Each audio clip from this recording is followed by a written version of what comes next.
4차 산업혁명에 대해서는 뭐 이미 여러분들이 앞서 발표를 한 것으로 알고 있습니다. 초진흥, 초연결 사회를 간다는 얘기죠. 중요한 것은 이제 4차 산업혁명 기반이 규제풀이 창의적인 인재, 그다음에 모험금융이 있어야 된다는 얘기인데요.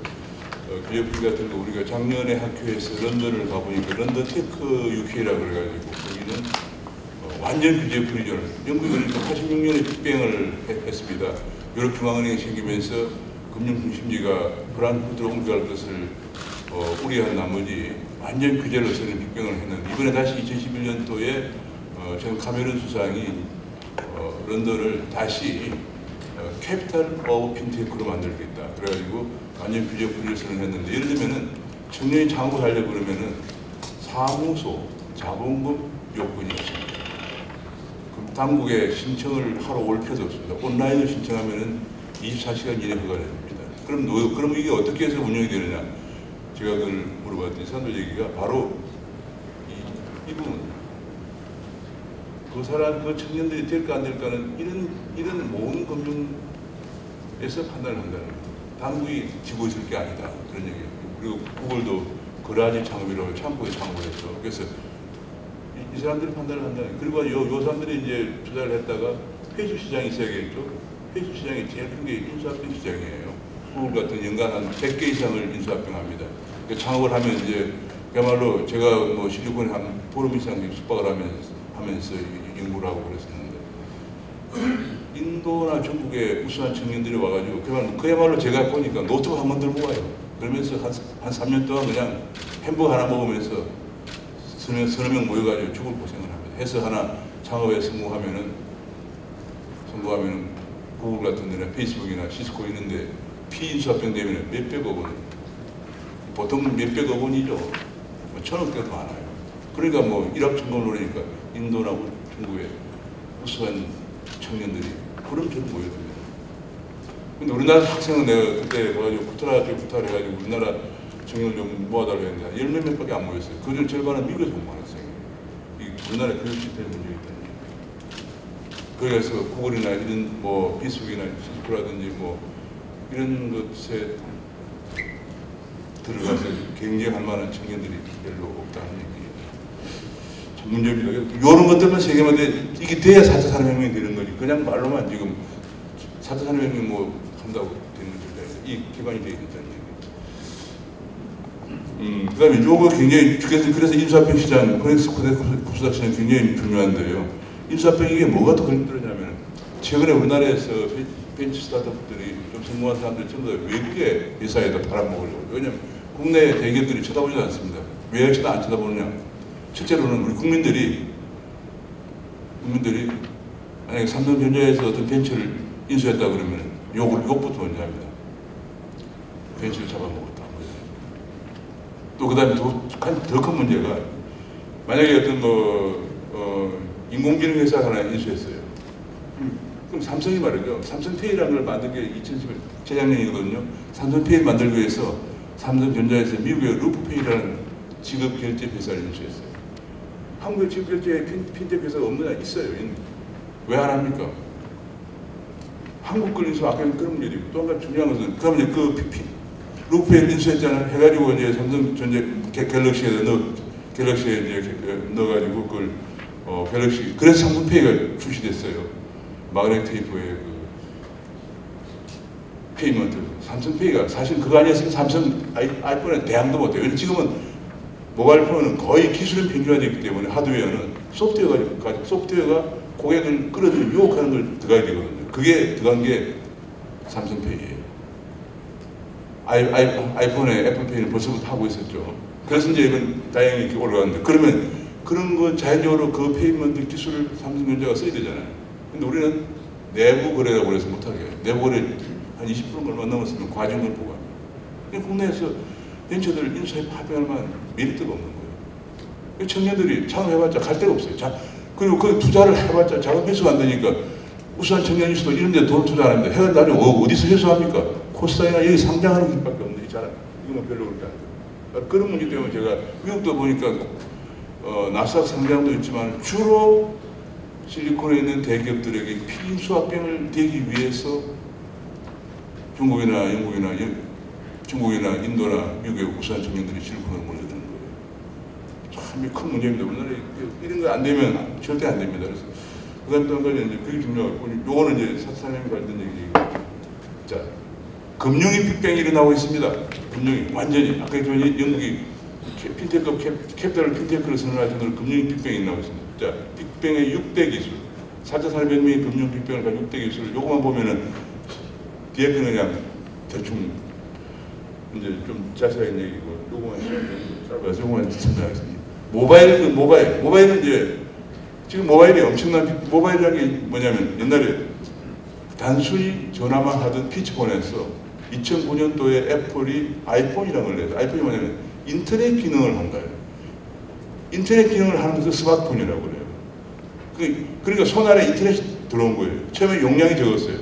이번에 내놓은 삼성 갤럭시 A선 64GB 용량을 갖고 있습니다. 옛날에 데스크탑보다 용량이 많습니다. 이번에 특별 사양은 128GB, 앞으로 256GB 나올 거예요.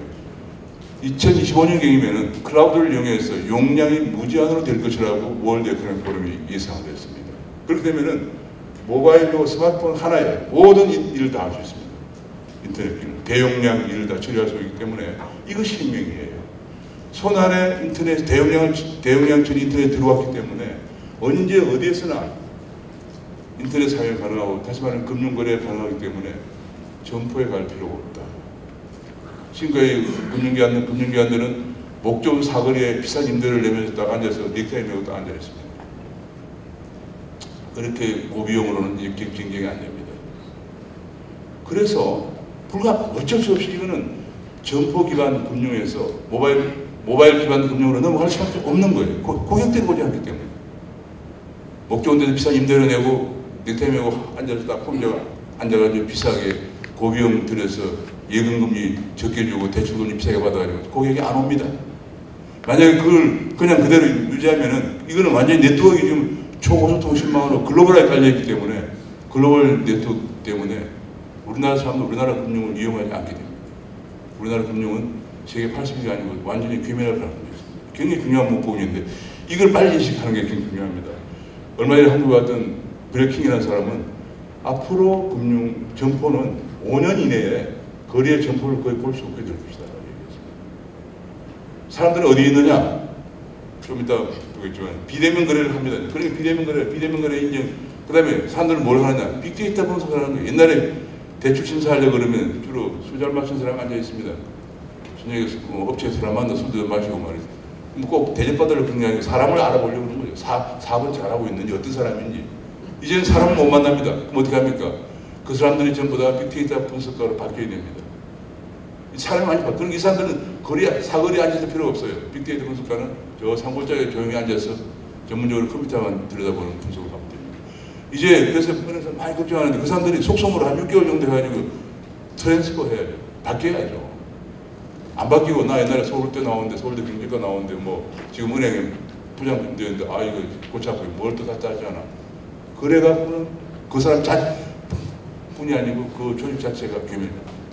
시대 흐름을 거역하는 거죠. 그 다음에 이제 그래서 그런 거고. 그 다음에 이제 인공지능. 아까 우리 뭐 로버트 와이저 얘기했는데 10분 남았다는 얘기예요? 시간 엄청 빠르게 나왔네. 그 아까 얘기하는데 인공지능 빅데이터가 분석합니다. 심사 분석. 근데 빅데이터 분석하는데 이런 거예요. 아까 보면 그 로버트 와이 나오는데 어떤 모델이 있습니다. 저도 뭐 옛날에 한국 다닐 때 많이 분석했어요. 부도 확률 78.5% 이렇게 저는 계산까지 하는 모형을 썼습니다. 거기에 변수가 많이 들어갑니다. 변수가 들어가는 이 변수들을 집어넣어 주면은 인공지능은 사람처럼 생각하는 지능 로봇을 말해요. 지능 컴퓨터죠. 시스템, 컴퓨터가 여러 개 많이 있어요. 그렇게 하는 것을 우리가 머신러닝이라고 그래요. 그렇게 해서 이제 데이터만 집어넣어 주면 자연적으로 계산이 나옵니다. 그러면 오정근이라는 사람이 무슨 뭐 출판사를 하려고 그래. 그럼 출판사 관련된 거, 오정근이 관련된 거 데이터를 딱 집어넣으면 대출할까 말까 금리 몇 프로 딱 나옵니다. 요즘은 더 나아가서 그 정도가 아니고 딥러닝이라고 하는 것은 심화학습이라는 얘기죠. 이제 데이터를 그냥 넣어주는 게 필요한 데이터를 넣어주는 게 아니고 무작정 오정근이와 출판사에 관한 데이터를 넣어주면은 인공지능이 필요한 데이터를 본인이 스스로 학습해서 셀렉션합니다. 그걸 딥러닝이라고. 이세돌이가 이번에 중국에 그 인공지능의 알파고에 안 되는 이유를 보고 스스로 무한대로 학습해가지고 하는데 인간이 당할 재주가 없죠. 그렇게 해서 인공지능 기반 빅데이터 분석을 해서 정확한 대출 여부, 금리 수준 결정해 냅니다. 그것이 중요하고요. 그 다음에 블록체인. 가장 취약하게 문제됐던 게 모바일을 쓰기 때문에 이게 굉장히 보안이 문제되는데 최근에 다행히 블록체인이라는 디지털 분석 원장 지금까지는 등장해가지고 보안 문제를 획기적으로 해결하는 시스템이 등장하고 있습니다. 이 블록체인을 기반으로 해서 거래되는 화폐가 등장한 것이 디지털 화폐. 우리나라에서 비트코인만 많이 알고 있지만 비트코인이라든지 이더리움이라든지 한국에도 제가 아는 사람이 개발하고 있는 버스코인이라든지 등등해서 한 1000개 정도 세계에서 개발되고 있는 이 코인들. 이 새로운 화폐가 등장을 하면 하버드대학의 케네스 로고프라는 교수는 앞으로 몇 년 지나면은 중앙은행이 발행하는 법정의 화폐보다도 디지털 화폐가 더 많이 통용될 걸로 얘기하고 있습니다. 그러면 어떤 문제가 생기냐? 가장 중요한 게 지금 일본에서 얼마 전에 엊그제인가 비행기를 표를 끊을 때 비트코인을 사용해도 된다고 했습니다. 그러면은 점점 그런 코인들을 새로운 디지털 통화를 가지고 많이 물건도 사고 거래를 하게 되면 이게 일종의 외환 보유 같은 기능을 하게 돼요. 이걸 누가 많이 갖느냐가 지금 달러를 많이 가져야 되지만 비트코인 같은 이런 디지털 통화를 많이 갖는 나라가 엄청난 외환 보유를 갖는 역할을 하게 될 겁니다. 중국이 그래서 지금 제가 중국 1년에 한 2번씩 가지고 교수라고 얘기를 나누고 중국은 지금 심혈을 기울여서 여기에 돈을 엄청 투자하고 있어요.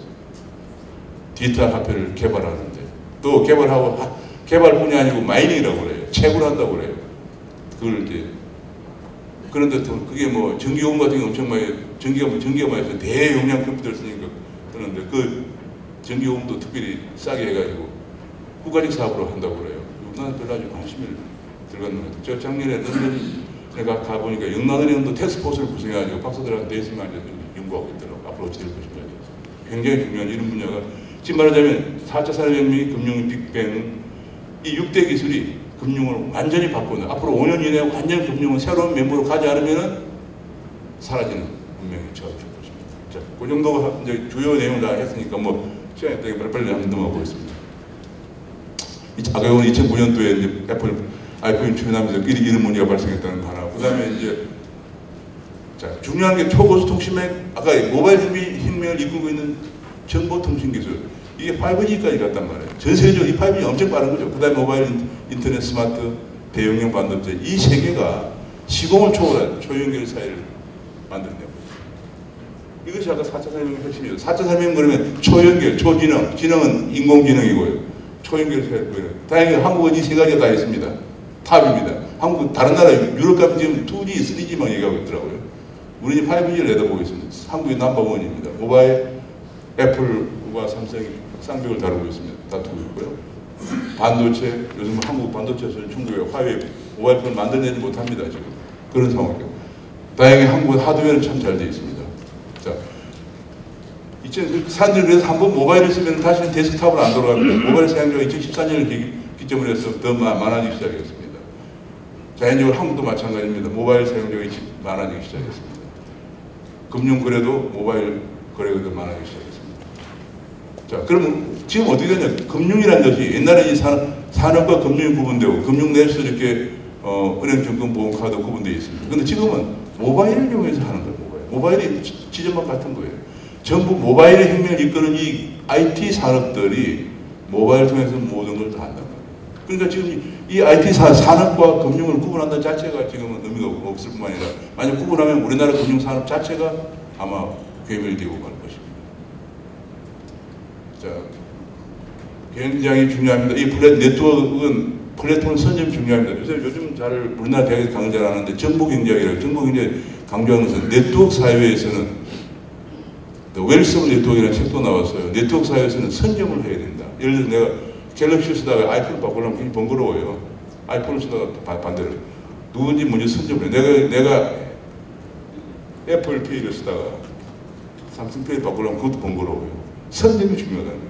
우리나라 너무 늦는 경향이 있습니다. 패러다임이 바뀔 때 패러다임이 올라타지 않으면은 올라타지 않으면은 올라타야 승계가 되는데 올라타지 않은 사람은 망하는 거죠.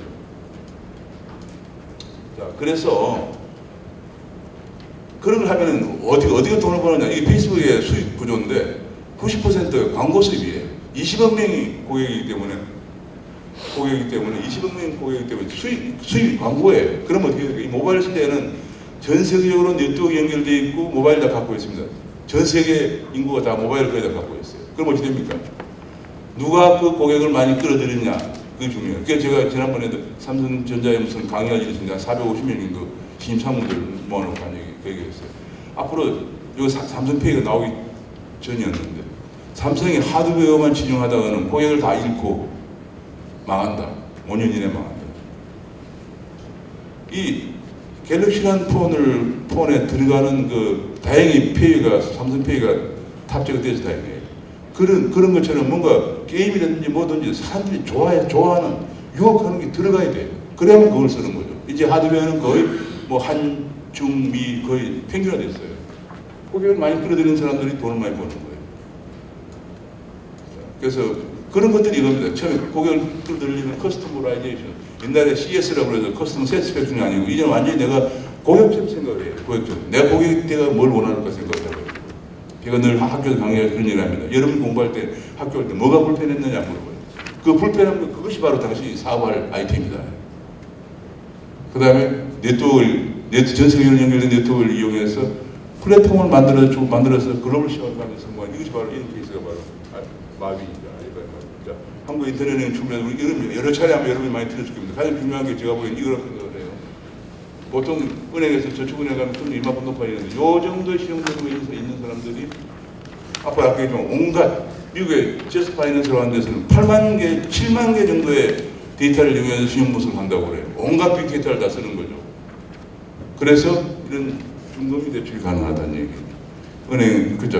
그게 가장 중요하고 또 한 가지는 사회 초년생들은 금융거래가 없기 때문에 어떻게 지금 신용등급이 안 나옵니다. 그런데 이렇게 하면은 그 사람이 학생 시절에 여러 가지 쓰던 뭐 SNS나 뭐 등등을 가지고 신용등급이 나오기 때문에 대출이 가능하다. 그것이 가장 중요한 거. 비대면적 기법은 여기 여러 가지 방법이 많이 나오고 있고요. 그 다음에 이제 아까 빅데이터 분석은 제가 잠깐 얘기했습니다. 그런 식으로 데이터를 분석하는 거다. 처음에는 모델이 필요한 데이터를 집어넣어줬다가 나중에는 그냥 무작위로 데이터를 집어넣어줘도 딥러닝을 통해서 인공지능 그 시스템이 컴퓨터가 스스로 알아서 분석한다. 그런 것들이 이제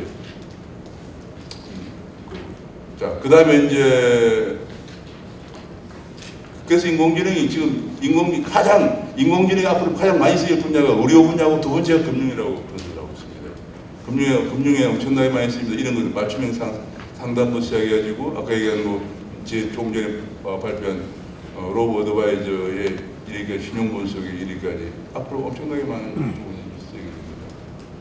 자, 앞으로 이제 요새 우리나라에서 이거는 이제 인공지능 기반 이상거래 탐지 시스템 이런 거는 이제 이상거래 탐지 시스템이나 아니면은 또 자금 세탁 분석 이런 거 이제 금융정보 분석원에서 하는 건데 금융정보 분석은 주로 이제 뭐 국세청이나 뭐 검찰이나 경찰이나 뭐 이런 사람들이 확인 나가야죠. 감독 운영을 했는데 이제는 여기에 절반 정도가 빅데이터 분석가 전문가나 인공지능 전문가가 들어가야 돼요. 이미 미국이나 다른 데는 다 그렇게 하고 있습니다. 그 사람들이 그걸로 분석을 하는 거죠. 자, 블록체인 아까 제가 얘기했습니다. 이게 이제 이런 거죠. 옛날에 이제 한국에 금융 결제원이라고 있습니다. 결제소에다 결제되는 거죠. 또 나라 간에 중앙은행 간에 수입 돌아가는 그런 결제 시스템인데 그게 아니고 이번에는 전부 거래 당사자가 디지털로 된 원장을 이미 깔려져 있는 네트워크를 통해서 다 공유하는 시스템이다. 그래서 해킹하려면 이걸 다 해킹해야 되니까 그것이 불가능하기 때문에 해킹이 원천적으로 불가능하다. 이런 개념입니다. 그 다음에 이제 이게 지금 앞으로는 지금 얘기가 어느 정도인가 하면은 많은 사람들 얘기가 최소 앞으로 여기 최소 내년 정도까지 세계은행의 80% 정도가 어디 있는데 세계 경제 포럼이 전망한 자료를 보니까 내년까지 세계 금융계의 80%가 블록체인을 사용할 것이다. 그런 전망을 하고 있습니다. 근데 인공지능 같은 경우는 뭐 미국 같은 데 워낙 투자를 많이 했어요. 근데 블록체인은 최근 거기 때문에 한국이 굉장히 기회가 있어서 지금 블록체인에 한국의 핀테크 젊은 사람들이 엄청 많이 매달리고 있습니다. 자, 그 다음에 이제 시간이 없으니까 마지막으로 하면 우리나라의 강점은 이거죠. 아까 제가 얘기한 강점은 초고속 통신망이 깔려진 세계 넘버원이고 모바일 폰이 넘버원이고 반도체가 넘버원입니다. 약점은 이겁니다. 아까 제가 얘기한 바로 그거예요. 창의적인 인재 공급이 부족합니다. 금융 규제가 많고 소프트웨어 연구 같은 경우 영국에서는 벌써 프로그래밍 컴퓨터 프로그램을 6살 때부터 시킨다고 유치원 때부터. 그리고 영국 사람들은 최근에 우리나라에서 뭐 수능 대학 들어갈 때 논술을 안 본다면 이러는데 영국은 초등학교 제가 영국에서 유학을 했어요. 제가 이번에 알파고를 만든 사람이 알파고의 딥러닝을 만든 사람이 영국인 하사비스라는 얘기를 듣고 무릎을 탁 쳤습니다. 영국의 교육 시스템 덕분에. 영국에는 제가 아이들을 보면 초등학교 3, 4학년 때부터 에세이 쓰는 훈련을 시킵니다. 뭐 진화론 배우면 다윈 진화론 그만 배우는 게 아니고 다윈과 관련된 진화론 관련 책을 서너 권 소개하고요. 정반대 창조론에 관련 책을 서너 권 소개해주고 학생들 선생은 그걸 다 섭립하는 선생 우수한 사람들이죠. 그걸 학생들에게 읽히고 에세이를 써오라고 하는데 그 양이 자그마치 보통 4, 50페이지씩 씁니다. 초등학교 한 4, 5학년이 그렇게 합니다. 그런 걸 계속 대학교 때까지 한다고 해봅시다. 우리하고는 완전히 다른 별 정도예요. 굉장히 창의적인 애들. 그래서 하사비스 같은 사람이 나오는 거예요. 우리나라처럼 평균화된 게 똑같이 공부시켜서 논문도 뭐 논술도 이제 안 한다고 그러고 뭐 우수한 고등학교가 없애고 뭐 이런 식이 되면은 고향고만 하나 만들어가지고 우리나라 청년 어디에 많이 있느냐 시드니에 가면 있습니다. 시드니 식당행이라고 있습니다. 제가 시드니에도 또 가가지고 면담을 했어요. 그거는 한 30%예요. 그거는 잘 된 거고 남은 70%는 호주 서부 사막의 땅콩 농장을 하고 있다고 워킹 할리데이라고 그래요. 정말 이게 바뀌어야지 이렇게 하드웨어가 잘 돼 있는데 왜 소프트웨어 때문에 우리가 4차 산업혁명 못 따라가면 정말 안타까웠습니다. 자, 그 정도 얘기. 자, 물론 아까 얘기한 전문 인력 양성은 당연히 필요하고요. 지금 당연히 필요하고 그 다음에 감독 체계도 이런 시스템하고 지금 이런 시스템 어떻게 바뀌게 될까? 아마 여기 감독을 계신 분들 계시면 바뀌게 새로운 금융 체계가 나와야 될 것 생각되고 모바일 혁명 생태가 이렇게 구축되어야 됩니다. 이런 것들 우리 하드웨어 잘 돼 있는데 소프트웨어 이런 것들 되어 있고 자, 이런 거는 지금 아까 얘기한 고집하다가는 이 일본 계시는 고집하다가 우리는 금융산업은 나쁘리라고 생각을 하고요. 완전히 발상의 전환이 필요하다. 이제 그런 생각을 하면 발상의 전환으로 우리 금융산업이 새로운 과거 컨벤셔널 전통적인 금융에서 세계 80을 하지만 새로운 금융 우리가 하드웨어가 잘 되어 있는 국가이기 때문에 세계 넘버원이 되기를 바랍니다. 감사합니다. 네, 앞서서 4차 산업혁명에 대해서 많이 말씀해 주셨기 때문에 그 부분에 대한 설명은 그냥 장표로 보시면 될 것 같고요. 금융에서 4차 산업혁명이라는 것은 바로 예시로 들면 뭐 핀테크라든지 디지털 금융이 아닌가 생각이 됩니다. 제가 오늘 그 중에서 디지털과 관련된 이야기를 좀 말씀을 드릴까 합니다. 그래서 금융에서 디지털 트랜스포메이션이 무엇인가라고 정의를 나름대로 해봤습니다. 기본적으로는 이런 디지털 신기술을 활용하는 것이 기반이 되겠죠. 또 그걸 바탕으로 고객이 좀 더 편하고 다양한 서비스를 쉽게 쓸 수 있고 거기에 더 나아가서 좀 더 저렴하면 더 좋은 서비스가 되겠죠. 근데 거기에 어떤 비즈니스 모델뿐만 아니라 직원들의 일하는 방식이라든지 뭐 조직, 인사 이런 부분까지 포함해서 전사 차원에서 어떤 혁신을 하는 것이 디지털 트랜스포메이션의 영역이 아닌가 생각이 됩니다. 혁신의 사례들 몇 개를 가져와 봤는데요. 아마존고와 윈호텔 사례 이미 많이 아실 것 같습니다. 이미 유튜브에 보면 내용들이 좀 나와 있는데요. 아마존고를 보면서 제가 들었던 생각은 물론 거기 여러 가지 기술들이 들어가 있습니다. 컴퓨터 비전이라든지 빅데이터, 딥러닝 여러 가지 기술이 있는데 그 기술이 얼마큼 대단하고 이것보다는 제가 느꼈을 때는 온라인을 좀 잘했던 그 아마존이 오프라인에서도 참 잘할 수 있겠구나라는 생각을 하게 됐습니다. 금융산업하고 같이 비춰봤을 때 금융산업이 오프라인 채널 기준으로 이게 발전을 해왔는데 어떻게 보면 온라인과 서로 경쟁했을 때 모바일에서는 좀 저희가 좀 늦을지 모르지만 오프라인 강점이 있다고 생각할 수 있는데 아마존고의 어떤 사례를 봤을 때도 온라인을 잘하는 사람들이 고객을 잘 이해하고 그거를 오프라인에서 그대로 접목할 수 있겠구나. 오프라인에서도 서로 경쟁의 위협이 앞으로도 될 수 있겠다. 그런 생각을 좀 해보게 되었고요. 또 윈호텔 같은 경우에는 고객의 입장을 좀 생각을 많이 했던 것 같아요.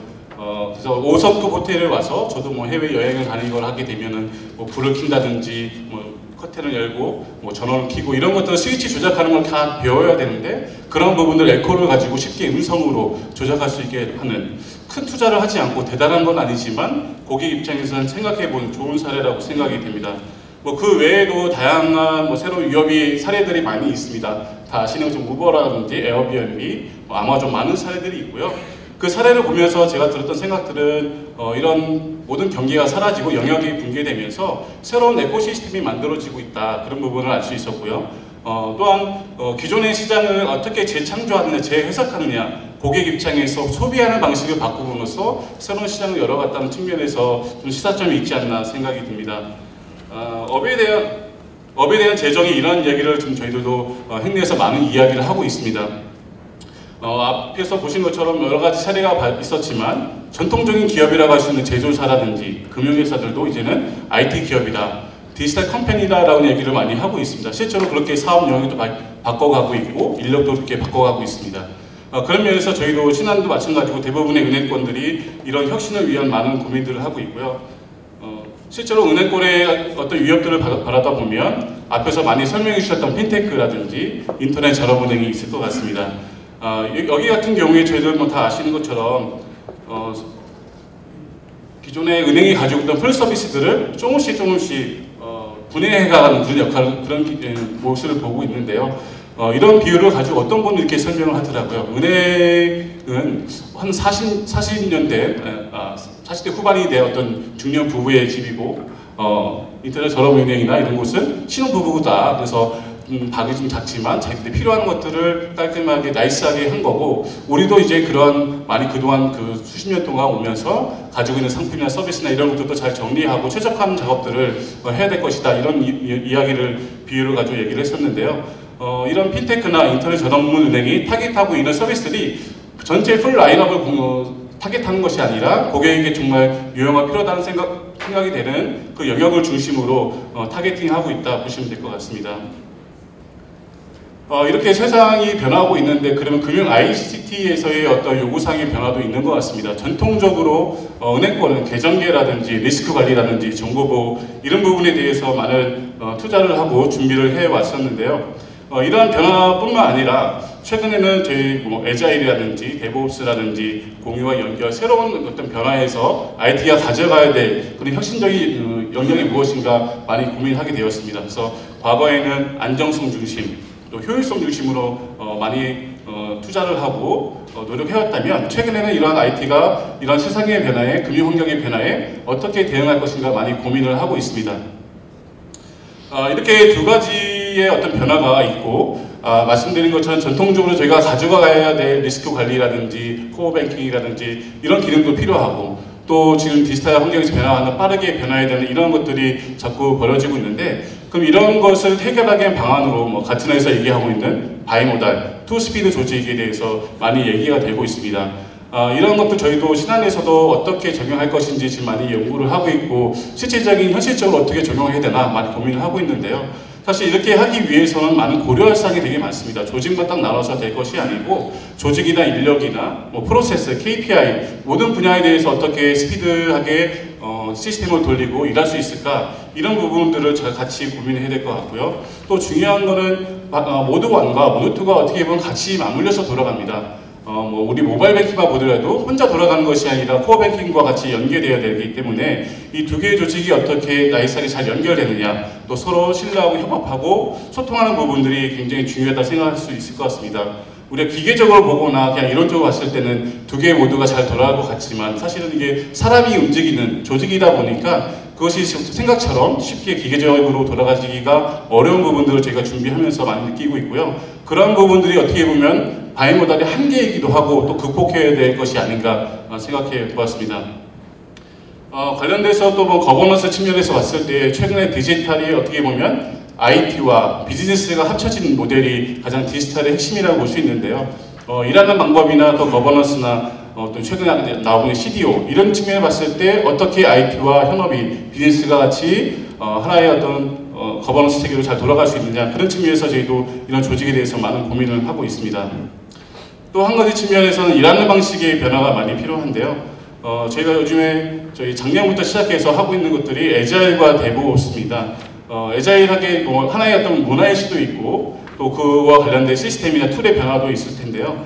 저희가 에자일을 하면서 몇 가지를 시도를 해보고 있습니다. 에자일 보드라든지 뭐 데일리 미팅이라든지 여러 가지 서로 소통하고 협업할 수 있는 것들을 일단 하나씩 해보고 있고 올해는 프로젝트에도 이렇게 적용해서 올해는 좀 확대할 예정입니다. 근데 사실 이런 에자일이라든지 뭐 데브옵스 또 앞에서 설명해 주신 것처럼 디지털 기술에 대한 이런 것들을 IT가 계속 습득해 가고 변화 관리를 해야 되는데 그런 측면에 봤을 때 참 IT가 많은 그 어려움이 많은 것 같습니다. 그래서 아까 뭐 질문도 나왔었지만은 계속 옛날에 코볼 C 이런 걸 하다가 최근 정말 새로운 기반의 플랫폼이나 기술들이 나와 있는데 그런 것도 또 IT가 다 내재화해야 되고 이 에자일처럼 그냥 요청에 의해서 그냥 개발만 해주는 게 아니라 같이 처음부터 고민하고 리뷰하고 이러한 것들을 문화적으로 다 계속 바뀌어가야 하기 때문에 IT가 정말 과거처럼 그냥 요청에 의한 그 개발이 아니라 비즈니스적인 그 감각이라든지 자세라든지 마인드라든지 이런 것들이 함께 변해되는 상황이 아닌가 싶습니다. 데브옵스 같은 경우에도 뭐 국내 같은 경우에 사실은 개발과 운영 조직이 많이 통합이 되어 있기 때문에 크게 영향이 받을 것은 사실은 좀 많지 않다 생각됩니다. 하지만 저희가 이 데브옵스를 고민하는 것들은 개발하고 나서 운영하는 단계까지 여러 가지 시스템들이 있습니다. 뭐 테스트 자동화도 있고 형상관리, 영향도 분석 여러 가지 시스템들이 어떻게 통합적으로 유기적으로 확인하고 관리할 수 있느냐 그렇게 최적화할 수 있는 방안에 대해서 많은 고민을 하고 있습니다. 한 가지 또 저희가 고려하고 있는 것은 기술 역량에 대한 부분인데요. 아까 말씀해 주신 것처럼 되게 많은 디지털 기술들이 많이 생기고 있고 이런 부분에 대해서 어떻게 내재화할 것인가 아니면 이 부분을 외부에서 아웃소싱 할 것인가 대상 기술에 대해서 우리가 육성할 부분과 아웃소싱에 대한 부분에 대해서 많은 고민이 좀 필요하지 않나 생각이 됩니다. 또한 그 외부의 어떤 전문가 교육도 필요할 텐데요. 기존 직원들이 그런 것들 실제로 교육도 받고 실습할 수 있는 시간이 환경이 좀 필요하지 않나 생각됩니다. 그래서 저희도 예를 들어서 코어뱅킹을 개발하시는 분들이 태블릿 기반의 디지털 창구 같은 걸 개발을 해본다든지 자체 모바일 앱을 구성한다든지 그렇게 평상시에 그걸 해볼 수 있는 기회를 많이 만들고 있고요. 또 한 가지 측면에서는 전형적으로 디지털에 대한 인식 제고를 위해서 일반 직원들을 대상으로 어떤 디지털 교육을 하는 부분도 좀 같이 고민해야 될 것 같습니다. 올해부터 저희가 하고 있는 것 중에 하나가 직급별로 어떤 디지털 혁신을 위한 어떤 교육들을 시작하고 있는데요. 예를 들면 그 부부장이나 부서장 이상으로 디지털 목공이라는 걸 프로그램을 하고 있습니다. 디지털에 대해서 목요일날 공부하는 모임인데요. 그래서 그때 외부 전문가를 모셔서 같이 토론도 하고 이야기 나누면서 트렌드에 대해 감도 느끼고 같이 좀 어떤 서비스 모델이 좋을지 이런 것도 연구하고 있고요. 또 행원 대리를 중심으로 해서 COP 같은 거 구성해서 뭐 에코라든지 뭐 RPA 최근에 RPA 관련된 관심들이 금융권에서 굉장히 많은데 그런 걸 어떻게 적용해 볼 수 있을지 기술에 대해서 학습하고 서비스 모델에 대해서 연구하는 그런 활동들을 좀 하고 있습니다. 검토 및 고려 사항입니다. 앞서서 여러 가지 말씀을 드렸었지만 이 디지털 트랜스포메이션이 비즈니스적인 관점에서도 그렇고 IT 관점에서 봤을 때도 매우 중요한 기회이면서 위기인 것 같습니다. 최근에 그 IT에 대한 관심도 많고 IT 조직을 어떻게 운영할 것인가 역량을 레벨업 시킬 방법에 대해서 많은 고민을 하고 있는데 IT가 그거에 대한 준비를 충분히 하고 대응할 수 있는 역량을 가지고 있는지 그런 부분들을 좀 정확하게 좀 파악을 하고 어떤 부분에 우리의 역량을 집중할 것인지 고민이 좀 필요하지 않나 싶습니다. 그래서 코어뱅킹이나 이런 그동안 전통적으로 해왔던 그 기능을 어떻게 재정의를 하고 어떻게 운영할 것인지 새로 저에게 요구되는 모바일이나 신기술에 대해서는 어떻게 대응할 것인지 이런 부분에 고민이 좀 필요할 것 같고요. 변화 관리라든지 문화적인 요소도 충분히 고민해야 될 것 같습니다. 또 한 가지 측면에서는 저희가 이런 미래에 대한 준비를 하고 있는데 어떤 미래에 대해 큰 예측을 하고 준비하는 건 물론 중요할 것 같습니다. 그런데 아까 앞서서 교수님도 말씀해 주셨지만 지금 당장의 우리 고객이 무엇에 대해서 고민하고 가려워하고 해결하기를 원하는지 이런 부분을 정확하게 파악을 해서 그거에 대한 솔루션을 내놓는 것이 가장 중요하지 않을까 생각이 되고요. 또 한 가지 IT로서 좀 생각해 봤을 때 외부 고객 대상으로 혁신이나 서비스 모델을 만드는 것도 중요하지만 직원들이 자기 업무를 생산성을 높일 수 있는 업무의 것들을 좀 고민을 많이 해야 되지 않나 아까 디지털 트랜스포메이션의 범위가 단순히 대고객뿐만 아니라 직원들의 일하는 방식까지 포함해서 혁신을 해야 된다고 말씀드렸는데요. ICT에서 팀에서 봤을 때 직원들도 마케팅이나 자기의 본연의 업무에 집중할 수 있도록 그런 노력들을 많이 해야 되지 않을까 싶습니다. 지금 디지털 변화의 속도는 굉장히 많이 빠르게 변하고 있죠. 어떻게 보면은 뭐 과거보다 지금 900배가 빠르다는 그런 이야기도 있는데요. 이런 변화에 어떻게 빨리 대응할 것인가도 되게 중요하지만 그들이 왜 이런 변화에 열광하고 있고 무엇을 원하는지 고객에게 좀 더 집중해야 되지 않나 그런 생각을 해보고 있습니다. 이런 제가 전에 이런 TV에서 내고 봤었는데 아마존 창업자에게 이런 질문을 했다고 합니다. 10년 후에 무엇이 바뀔 것 같으냐는 질문이 있었는데 10년 후에도 변하지 않는 것이 무엇인지 찾는 것이 더 중요하다는 그런 이야기가 있었습니다.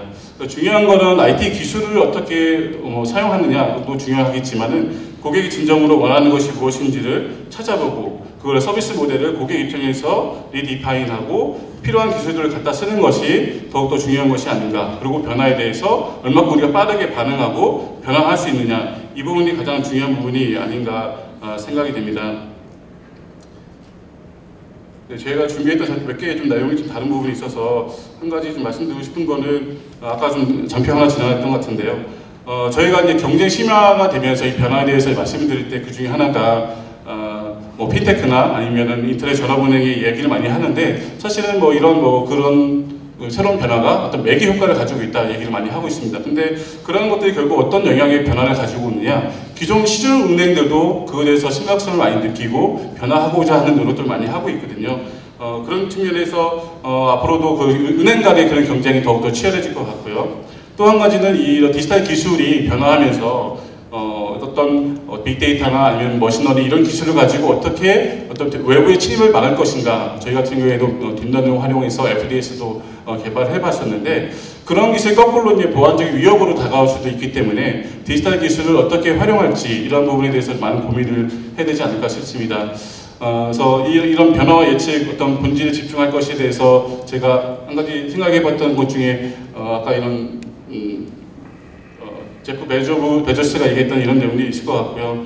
또 한 가지는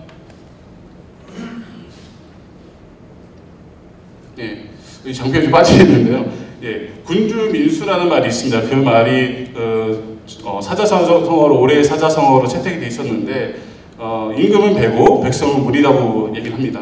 물의 힘으로 배를 띄울 수도 있지만 물로 인해서 배를 삼킬 수도 있는 것처럼 똑같이 은행이 배고 고객은 물이라고 생각합니다. 그래서 고객이 있기 때문에 은행이 존재하고 고객을 통해서 은행이 성장하고 있지만 또 반대로 보면 고객을 잊어버리고 공급자 중심에서 은행 중심의 어떤 서비스를 한다면 또 은행은 어느 순간 또 고객에게 외면받는 그런 시대가 되지 않을까 생각해 봤습니다. 제가 오늘 준비한 것은 여기까지고요. 아무쪼록 오늘 저도 오후 내내 와서 이제 교수님들 말씀이라든지 또 컨설팅에서 얘기를 많이 들었는데 앞으로 좀 은행이 이런 혁신에 대해서 좀 많이 고민을 하는 부분들이 그냥 비즈니스 관점, IT 관점 따로따로가 아니라 같이 융합해서 같이 고민하는 이런 것들을 만들어야 되지 않을까 생각을 해봤습니다. 여기까지 발표를 마치도록 하겠습니다. 고맙습니다. 네, 감사합니다. 오늘 얘기는 한 6가지 정도로 나눠서 얘기를 할 텐데요. 먼저 이제 국내 금융산업 현황에 대해서 말씀드리겠습니다. 한국의 금융발전 수준은 어떻게 되느냐? 객관적인 지표로 IMF의 워킹 페이퍼에 의하면은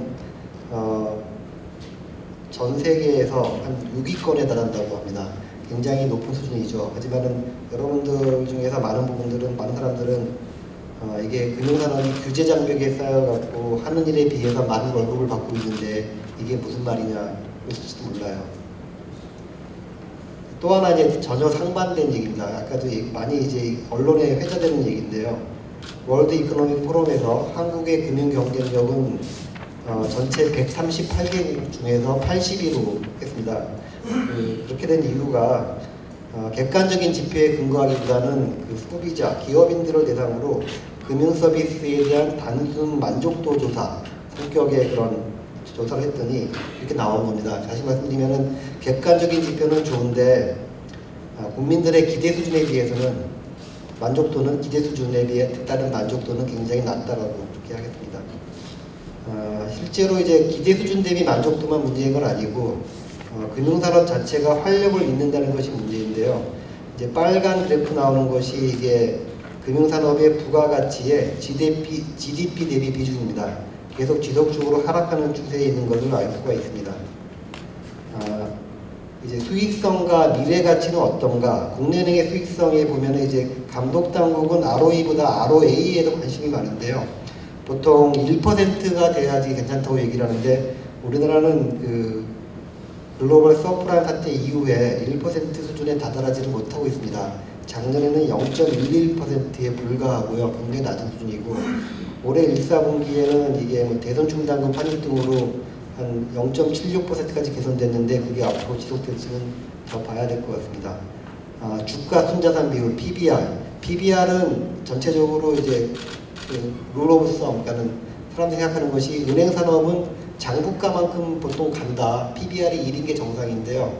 마찬가지로 글로벌 그 서프라임 사태, 글로벌 금융위기 이후에 1선에 간 적이 없습니다. 계속 밑으로 가고 있고 최근에 좀 트럼프 정부 들어서면서 금융규제 완화에 대한 기대 그리고 지난해부터 계속 추진한 금융개혁의 성과로 좀 올라가고는 있지만 여전히 1에는 못 미치고 있는 겁니다. 이게 1이 못 미친다는 게 무슨 얘기냐면요. 은행이 감자를 해서 아니면 해체를 해서 다 주주한테 돈을 돌려주면 이익이 된다는 그런 뜻입니다. 그러니까 프랜차이즈 밸류가 인가에 따른 밸류가 마이너스라는 얘기입니다. 우리나라의 금융산업의 문제점은 뭐가 있느냐? 우리나라는 뭐 제가 좀 안 좋은 거 많이 썼는데 감독당국이 와서 이건 좀 개인적인 생각을 드리는데 외환위기를 겪은 다음에 많이 황골 탈퇴하고 많은 각성과 그리고 발전을 가져온 게 사실입니다. 하지만은 그럼에도 불구하고 아직 여러 가지 문제점이 있다고 생각하는데요. 첫 번째 은행 같은 경우에는 원래 은행의 존재 이유는 좀 여기는 좀 자세히 얘기 드릴게요. 정보 비대칭을 해소하는 것이 은행의 임무입니다. 그 대출 심사와 그다음에 사후 관리를 통해서 적극적인 노력으로 이제 대출을 갖다가 잘 모르는 상대방을 모르는 상태에서도 알아서 해주는 것이 은행의 업무인데 실제로 우리나라 은행들은 기계적이죠. 그러니까는 주택담보대출 그리고 과거의 부도율이 거의 낮으니까 PD가 굉장히 낮기 때문에 그런 식인데 그 안전하다고 생각하는 주택담보대출을 통해서 외형 경쟁에 치중한 측면이 있습니다. 그래서 개별적인 은행에서는 합리적일 수도 있지 모르지만 시스템 위기가 지금 있는 상태이고요. 가계부채 증가에 따라서 또 반대로 기업 여신에 있어서는 부실 여신에 대해서는 당장의 손실을 실현시키기를 꺼려해서 구조조정이 지연되는 그런 문제점이 있습니다. 서민하고 중소기업 금융시장에서의 문제점은 더 큰데요. 사실은 서민 및 중소기업은 차주에 대해서 오랜 시간에 걸쳐서 살펴봄으로써 이 사람이 하고자 하는 일이 수익성이 있는지 전망이 좋은지 갚을 능력이 있는지를 개별적으로 판단해서 관계형 금융을 통해서 그 차주에게 적합한 커스터마이제이션 된 그런 여신을 공급하는 것이 그것이 교과서적인 그게 모범 사례입니다.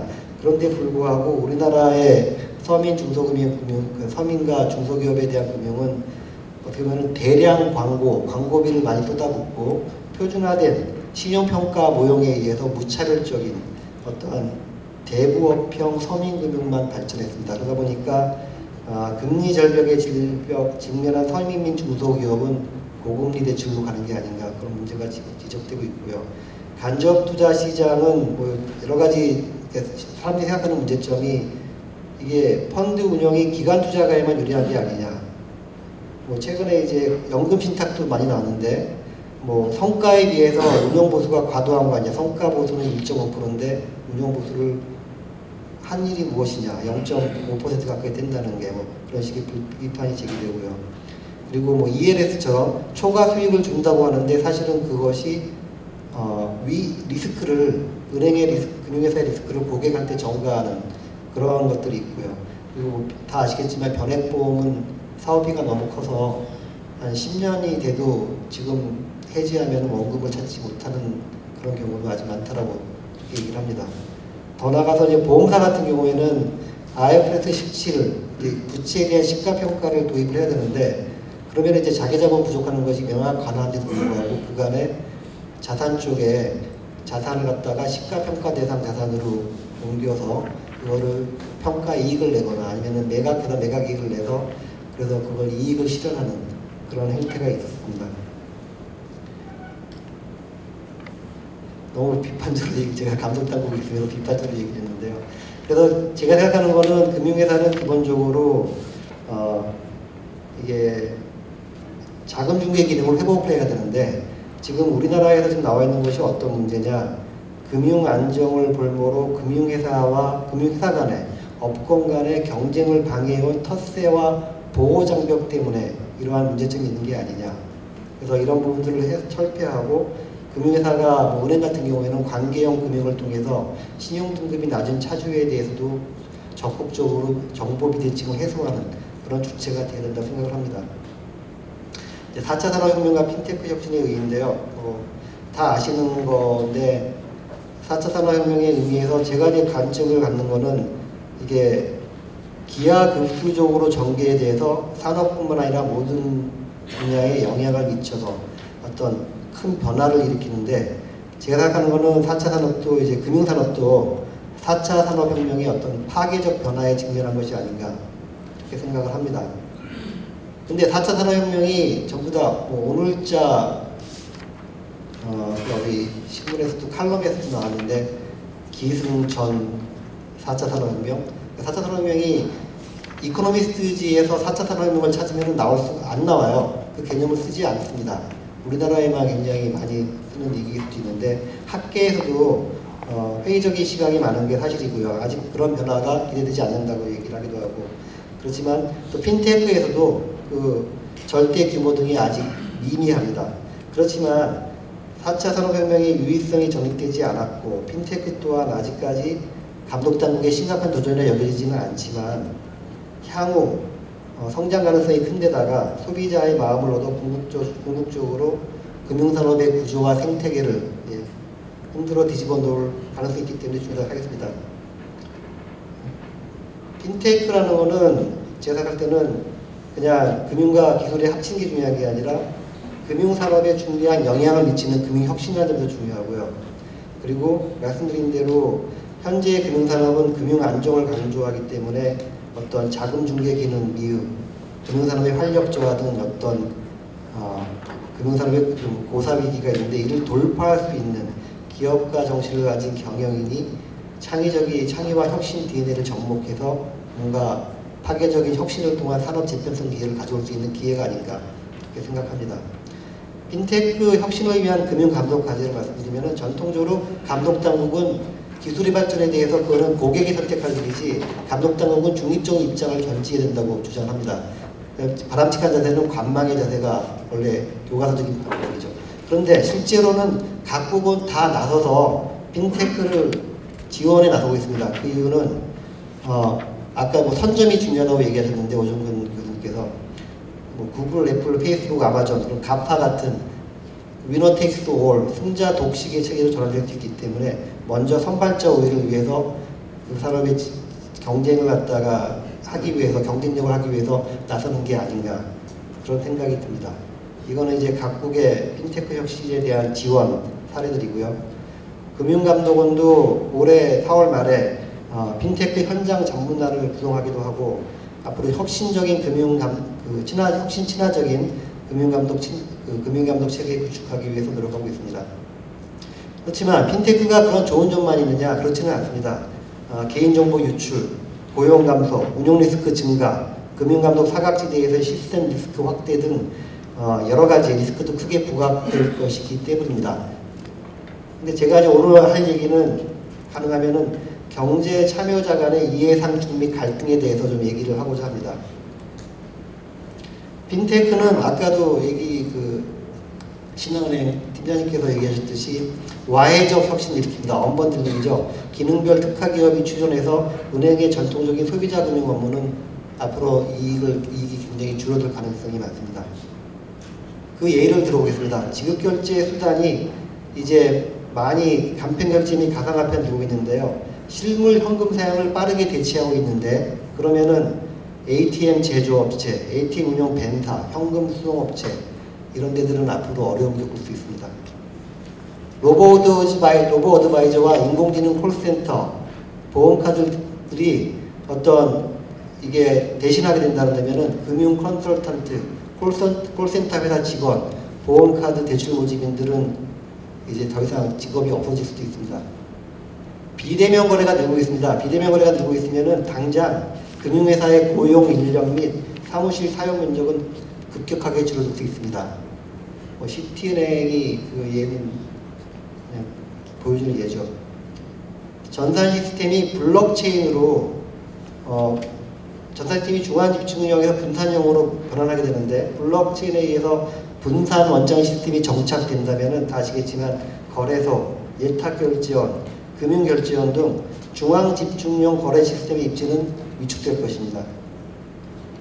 스마트 계약을 활용해서 블록체인에 의해서 스마트 계약을 활용할 수 있는데요. 당사자 간 직접 거래가 이게 자리가 잡는다면은 제3의 신뢰당국, 은행처럼요. 그런 제3의 신뢰당국으로서의 중개금융기관의 역할은 점차 축소될 것입니다.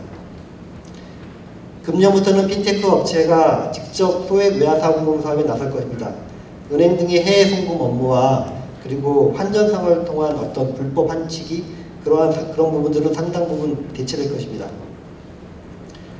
소액 대출 분야에서 PTP 대출은 기존의 은행 및 중소서민 금융기관을 빠르게 장식할 것 같은데요. 중국은 이미 PTP 대출이 소비자 금융의 5분의 1을 넘어서고 있습니다. 핀테크에 의한 이러한 새로운 방식의 대출은 제가 아까 맞서 문제적으로 얘기했던 기존의 표준화된 신용평가 모형에 의한 어떤 대량의 대부업형 서민금융 모형에서 벗어나서 빅데이터를 활용하고 고객의 사업성을 집단지성으로 평가함으로써 고객별 맞춤형 관계형 금융으로 발전할 수 있는 어떤 가능성도 있다고 저는 생각하고 있습니다. 이제 금융서비스 중개, 이게 플랫폼 측에서 보면은 지급결제 시장의 가장 큰 변화는 카카오넥이 이렇게 얘기했었는데요. 벤사와 피지를 거치지 않는 그런 직접 결제하는 방식이 활성화될 수 있다는 겁니다. 그러면은 지금 2% 내외의 카드 결제 수수료는 굉장히 낮아질 수 있겠지만 기존의 벤사, 피지사, 그리고 신용카드사는 영업이 위협받을 수도 있습니다. 끝으로 이제 더 나아가 무인 결제와 사물 채널에 의한 자동 주문이 활성화된다면은 계산대 점원 등의 역할도 많이 줄어들 것입니다. 이제 제가 좀 정말 그 변화에 대해서 몇 가지 예를 쭉 들었는데요. 그러면은 우리가 감독에 있어서 어떤 시사점이 있느냐 몇 가지 얘기를 뽑아봤는데, 그럼에도 불구하고 다양한 플레이어들이 시장 진입을 촉진해야 될 것 같습니다. 금융회사는 플랫폼 비즈니스로 거듭나서 핀테크 업체들과 장기 신뢰를 바탕으로 윈윈할 수 있는 그러한 생태계를 구축해야 되고요.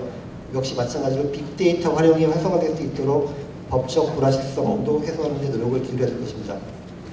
금융회사가 변화를 할 수 있어야 됩니다. 그거를 지원해야 되는데요. 금융회사는 이제 급변하는 환경에 따라서 여러 가지 전략적으로 유연하게 대응해야 되는데, 감독당국 입장에서는 지금의 어떤 룰 베이스가 아니라 원칙 중심으로 프린시플 베이스드 규제 체계를 도입을 통해서 규제의 경직성을 해소하는 것이 필요하다고 생각합니다. 소비자, 기존 금융회사에서 핀테크 업체로 전환하는 동안에 어떤 기존의 소비자 보호 공백에 적절히 대처해야 될 테고요. 그리고 중요한 거는 핀테크 발전에 따라 생산성 증가가 새로운 일자리를 마련하는 그런 선순환 구조를 구축해야 될 것입니다.